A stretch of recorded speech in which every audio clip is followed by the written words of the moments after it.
Par exemple, le mystère de la Trinité. Formellement, on a des traces.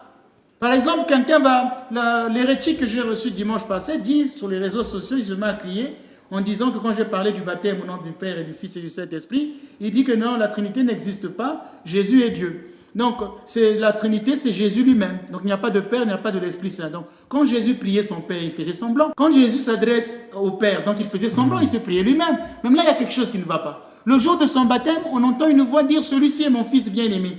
Donc, c'est Jésus lui-même qui parlait à lui-même. Mais vous voyez, tout ce monde-là, bon, tout le monde est devenu pasteur. Donc, vous voyez qu'il y a des sujets qui sont ambigus, qu'on ne peut pas totalement comprendre dans la Bible. Les Écritures, donc, ont besoin d'être interprétées. Et les sujets implicites doivent devenir explicites. Il faut donc, à partir de l'Écriture, chercher les germes de la doctrine. Et c'est ça le rôle de la tradition.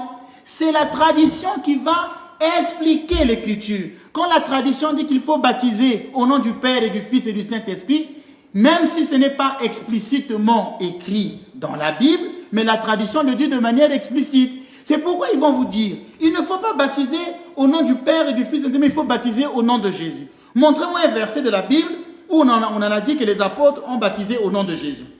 C'est ça maintenant actuellement leur débat sur TikTok. Hein. C'est devenu ça leur débat. Montrez-moi un verset de la Bible où l'on dit qu'il faut baptiser au nom du Père et du Fils et du Saint-Esprit. Dans le Nouveau Testament des Actes des Apôtres, les apôtres ont baptisé au nom de Jésus.